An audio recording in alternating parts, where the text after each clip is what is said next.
Welcome to SolidCAM Professor. I'm Sydney, your SolidCAM Professor, with one of many videos available to you 24 hours a day, 7 days a week. In this particular part, we'll be demonstrating the use of iMachining 2D to machine out this entire part. Now, before we even go into the actual iMachining operations, let's first go into our CAM part. If we open up our CAM part, you'll see that we have already defined our machine, we've already defined our material, and the default machining level. So our first operation, what we'd like to do is mill out the outside from the actual stock up until the body of the part. Now let's start off by going into our first operation. And what you'll see here is as follows. We'll be starting with using the technology of iRough. Our geometry in this particular case is built with two chains. We have the outside boundary of the stock, and that's marked as an open chain. And we have the outside boundary of the actual part itself. That's the inside chain. So machining from the outside up until the inside over there. Next, we will go down to our tool. In our tool, you can see we'll be using a 1/2 inch end mill. And then we have our levels. In our levels, you can see we'll be going all the way down to 1 1/4 inch with a little bit past the actual bottom of the part. Now let's go down to our technology wizard. In our technology wizard, we'll be working at the machine level of 6. And you note that we'll be doing this all in one step down. The reason for one step down is very simple. If you take a look at our tool data, you'll see that the actual cutting length of 1.375 is more than the actual cutting length that needs to be done on the part itself. Therefore, it can be done in one cut around the part, in one depth. Let's take a look now at the actual simulation. You'll see as we start working around the part, it first works on the corners, and after that, it starts working around the actual part itself. Now, when it goes around the part, you'll see that it'll do what we call a morphed spiral cut. This actual spiral cut constantly, continuously cutting the part until it gets to the very end, machining the entire outside of the part. Now let's get started with our next operation, which we have over here. In this operation, we'll be doing a finish for the outside of that part. If I go into the next operation, what you'll see is the following. First, in my technology area, I'm now working on iFinish. I'll be using the exact same tool I used last time. And if I go into my technology area, you'll see that we have here now the iRest data. If I go into the iRest data, you'll note that it's automatically taking in all the information from the previous operation. And that will do a finish cut on the outside of the part itself.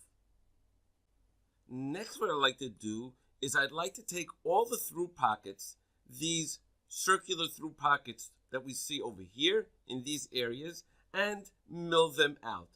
So if I were to go into my next operation, you can see that my geometries in this particular case are those holes as shown over here to the very bottom of the part.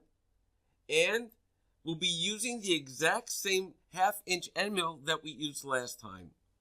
My levels again all the way to the bottom. And if I go into my technology wizard, you'll see again that we're working on machine level 6, as well as going down in one step as before. And we're doing this with the iRough option.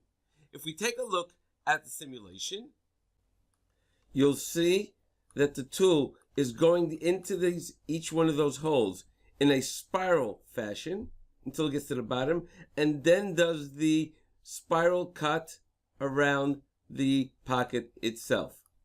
Again, it's going down in a helical fashion and then finishing off the walls in a spiral cut until it gets to the very end. Now, in the next operation, we just did an HSR operation just to mill out these angled areas over here and over here. Then we went into our next iMachining operation, where in this particular operation, if I were to open up, again we did a roughing operation. This time our geometries were these closed pockets as we see over here. We have this one over here where we're working from the outside, so this edge is marked as an open pocket. The same with this area over here and this area over here. Now, where I've machined already the through pockets, we have two chains, the outside chain marking the wall and the inside chain marking an open area. Same thing over here, here, here, and in this area as well. The rest of the areas where it's completely closed are marked as regular closed pockets. If I were to go back into the operation, we can take a look at the tool. This time I'll be using a smaller end mill, a 3/8 of an inch end mill. My level is going down to the actual floor itself. And in my technology wizard, again, you can see that we'll be doing this in one step as the cutting length of the tool is long enough to go to the very bottom of the part. If we take a look at our simulation itself, you'll see that we'll be doing just as I have said. These areas are working from the outside in, and when it comes to the next area, again, it's working from the outside in, and the next area, doing the exact same thing, and then doing a tricordial cut to finish out the rest of that pocket. And in this area, it went into the area that was already machined and just started on the wall doing a spiral cut. And that'll do the exact same thing in the rest of the area. Now, this area, it actually did a helical to get into the part because there was no open material to go into over there. Now, when it goes into the next pocket, again, it does the helical cut. And the next pocket now, it went into the empty area and just cut the rest of the area, doing a morph spiral cut, and then the corners being finished off by a tricordial cut. And the same thing with this area, and that's exactly what it will do in the next area as well. Now, in the next operation, we'll be doing a finish cut for the previous operation that we did over here, just like we did before with the finish cut for this operation. Now, in the next operation, we used our HSS option to finish off these surfaces over here, and we also added a drill it operation to drill out these holes. Now we're going to go to the next side of the part using Mach 2 position 1, and we still have to finish off this area over here, all that excess material that was left over here, some of the areas on top over here as well. So let's go into the operation itself, and you can see in the geometry area, first we'll be working on Mach 2 position 1, and our geometry is the outside boundary of the stock, which is an open chain, and our second chain is the circle down here at the bottom. If we take a look at the tool, we'll be using again the 1/2 inch end mill and going down up until this surface over there. Again, our technology wizard is set at level 6. Now, if we go into our simulation, you'll see, and we'll do this relatively quick, it works from the outside in, cleaning off the corners, and then working on that floor up until it gets to that inside area as shown before. Now for our next operation, all we did over here was again an iMachining operation to mill out the inside of this hole, what was left over from it, just like we did on the other side. Our next iMachining operation, we used it to do actually a facing milling operation over here from one boundary to the next. Just a quick look at the actual geometry we used over here.